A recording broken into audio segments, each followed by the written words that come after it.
Hey, welcome back to our interview series. I'm here with Pastor Ken Lee from Nations Church. He spoke an incredible message today on less is more, which is a really awesome topic, and I've really loved this message. I actually watched the message you spoke at your own church earlier this week to kind of prepare for this one, as you know, we're filming straight away, Sunday straight after this. So massive topic you talked out of Gideon and not the story that Gideon that people will normally speak out of, which I was expecting when I heard Gideon. I'm like, yep, I know this story, but you actually jumped to the Midianite story, like jumped ahead in the story there. So something that I really was interested as you were talking about our less and our more, and this kind of concept of less and more.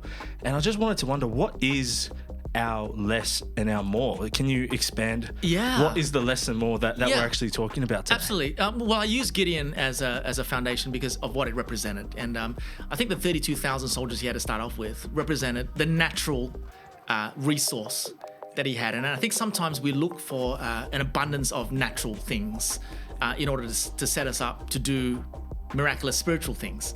And so there's a mismatch there. And I think that the general principle is that whenever we are dealing with kingdom constructs, kingdom frameworks, often God works in the currency of less.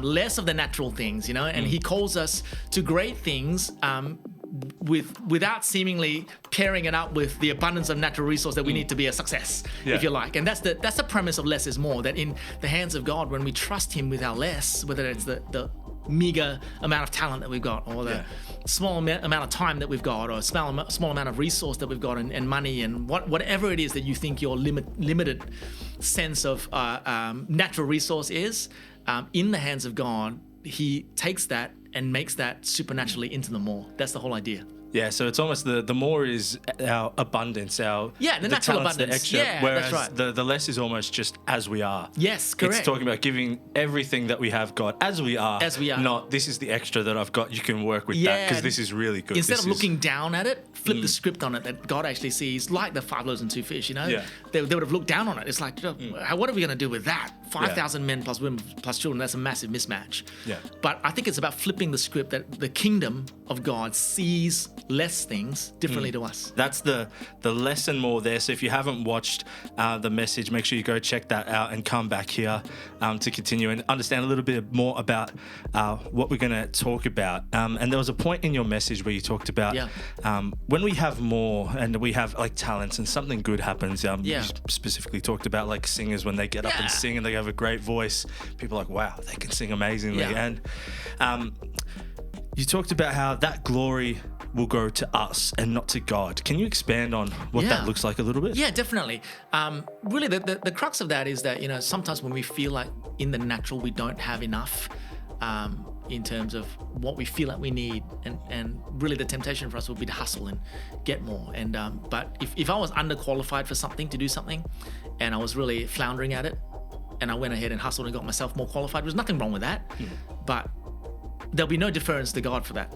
That'll be, I did that because I got qualified, I got better at it. I've done it, now I'm going to write a book, come and see me, we'll do a TED Talk on it and learn from me, right?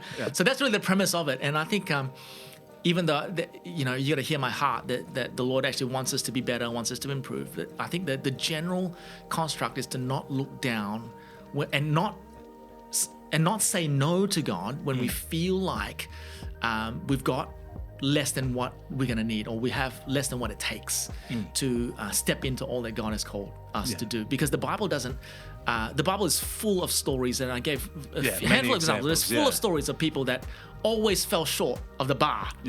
And yet in God, when they surrendered what little they had, God did something incredible with that. And it's an interesting dynamic there when you talk about our gifting being almost something that will bring glory to us, because it's not letting God do the extraordinary almost. But for those that like have those giftings, is that something that they should be deterred by, like, oh, I've got this gifting and it's bringing me glory, I shouldn't use it? God can't use this gifting because it's just bringing me glory, so I have to find something else. Not at all. I think God gives us glory.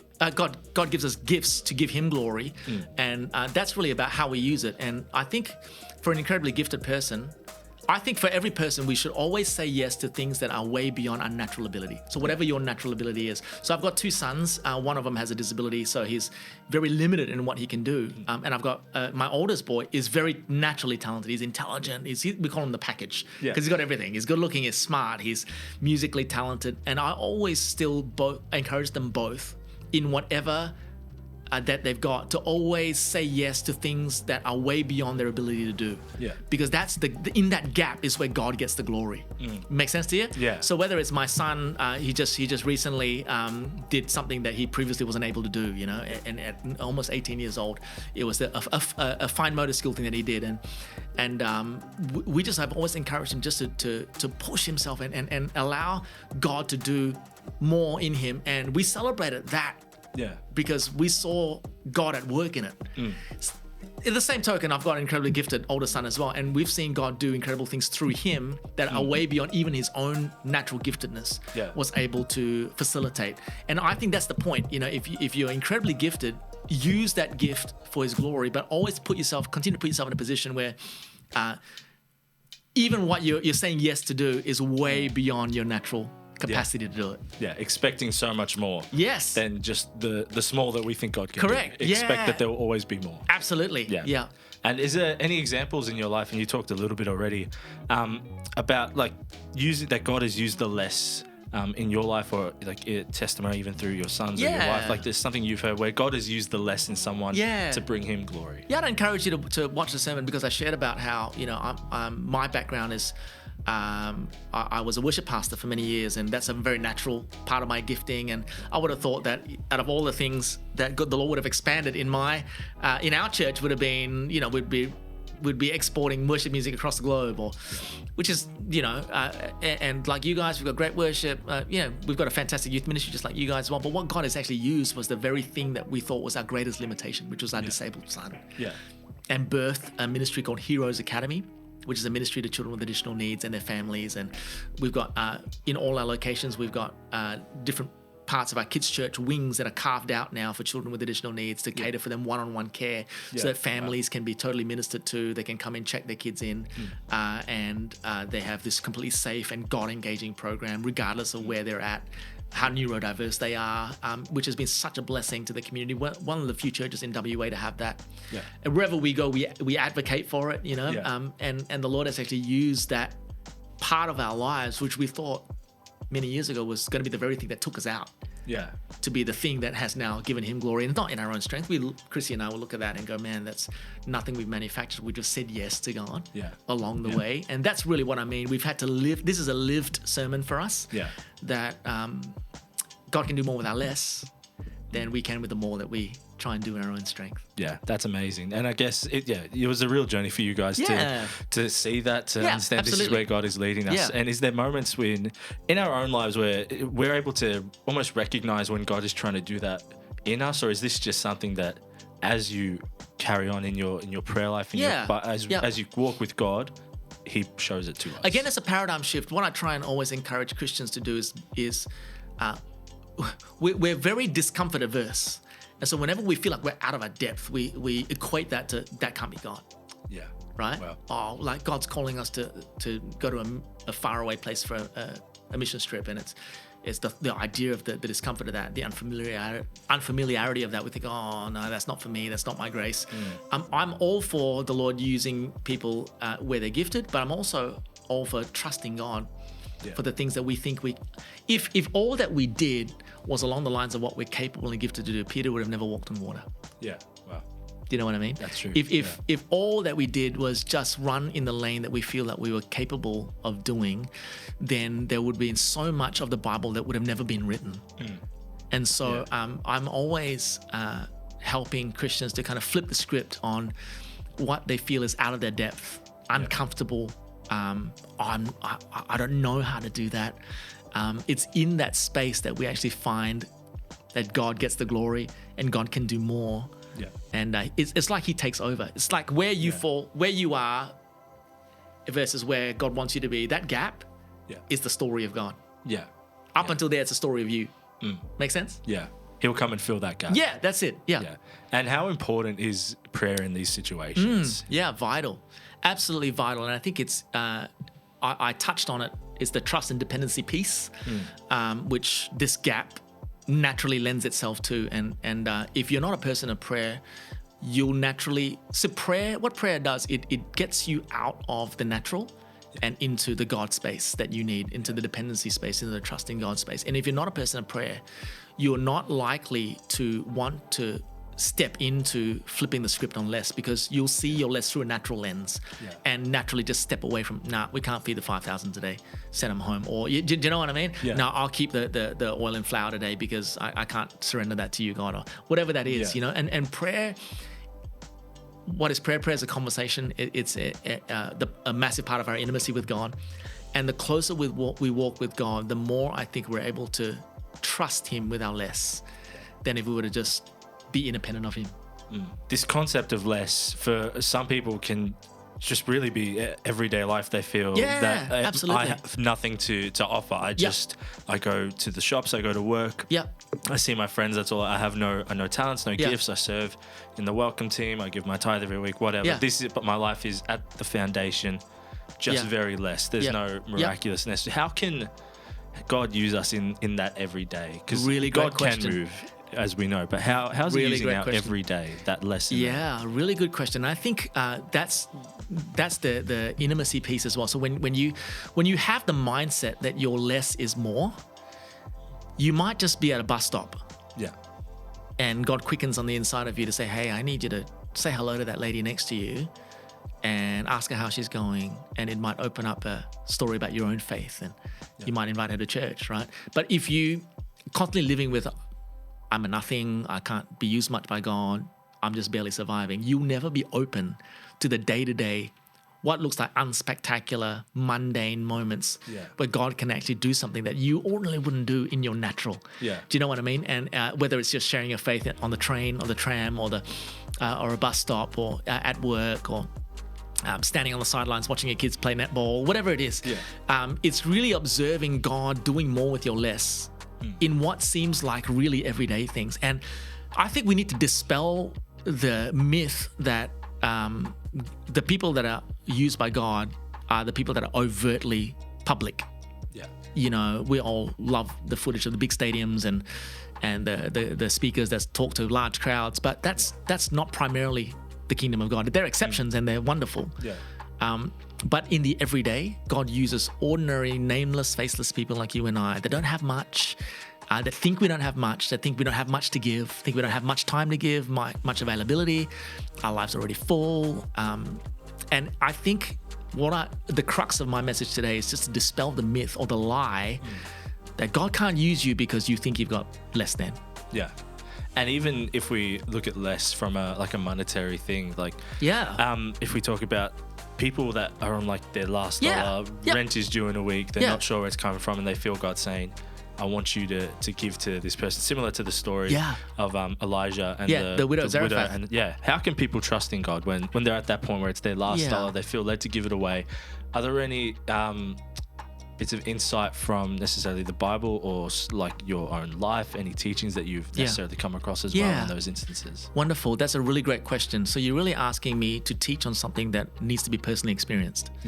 And so trust needs to be acted on and experienced to be made a reality rather than learned and be informed about. And then it becomes a reality. It's like me trying to explain sunshine to someone who's never been outdoors. You need to experience it yourself. I can say to you, well, it feels a little bit like warmth on your skin and it's bright. And it's the same thing with trust. The only way that trust can be made real is by experiencing it yourself and by actually physically doing it. And so if you feel like God has asked you to surrender what little you have, the only way that trust can be made real to you is by experiencing it yourself. Why do I trust that this chair that I'm sitting on is going to hold me up? Because I've sat on chairs before and they've held me up. Why do I trust that I'm going to go on a plane tomorrow. What do I trust that plane's going to get me from Melbourne to Perth without dropping out of the sky? Because I've been on many planes before and I just have a trust. Is it guaranteed? It's not. Never is. Yeah. But I think that's innately what trust and faith, they're really interlinked with each other. Yeah. Trust in the character of God, faith in the hand of God. The only way that can be made real to a person is by doing it. And trust wouldn't be trust at all if you had certainty. Yeah, of course. And so, even though unbelief is the enemy of faith, certainty is the enemy of trust. Yeah. They can't coexist. If there was certainty, you wouldn't need to trust. Yeah. Make sense? And so I want to encourage everyone that can really relate to the scenario you've just given, that where from a financial point of view, or even for anything really, where you feel like you haven't got much to give and yet God is asking you to surrender that. Yeah. What comes out of the other side, your trust in Him, it makes you a much richer, more fulfilled believer. And you actually start to believe some of the things that you professed to believe in the past. Now you really believe it. Yeah. Make sense? There's no course for trust. No way to learn the steps to trust. And once you go 1, 2, 3, you have to experience it. And the more you experience it, the more it becomes real, and the more you can lean into that naturally. Yeah, and I think that's why trust is very difficult to teach. Yeah. Because people want a teaching on it when it's really an experience you need to have more than more than information you need to get. Yeah. So it's up to each person to chase like that trust and to learn it for themselves. Exactly right. Yeah, that's awesome. I've just got one question I want us to finish on today. Yeah. How can we recognize moments in our life where we're actually chasing the more? We're trying to chase the abundance. Sure. When we should be giving God that less, the stuff that we have right in front of us right now. How can we recognize when we're chasing that? And like, what are some, I don't know if it's boundaries or barriers or just mindset shifts that we can put in place to keep ourselves focused on, I just give God what I have? Yeah, that's a really good question, because I don't want people to misquote me either, that I'm all for improving your situation. I'm all for working hard. I'm all for applying yourself and doing your best, doing your part.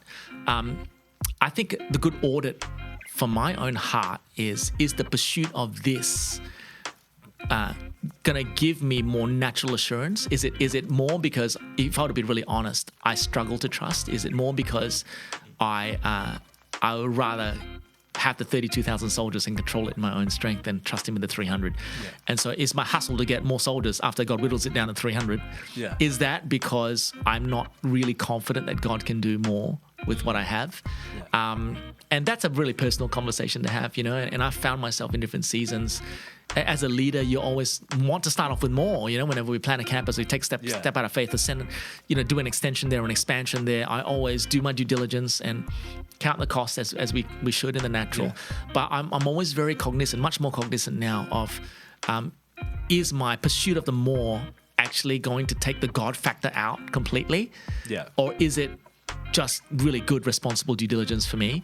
And will it stop me from saying yes to God, even though I know that God is asking me to do this? Because the numbers don't add up. Yeah. It's all about looking at the situation. It's very situational. If you're 100% chasing something that is good and God is in it and He's behind it, and you're self-improvement, doing all that stuff, 100%. But it's those moments of, I'm trying to get these soldiers back because I can't trust that this situation is going to go the way that God says it is. Yeah, that's right. Yeah. That's awesome. Thank you so much for joining me and sitting down You're welcome, with me today. I really appreciate it. Great privilege to be here. If you haven't checked out Ken's message, it will be down in the description, so give that a watch. Ken, thank you so much for joining me today. You're welcome. And we'll see you for the next one. See you guys.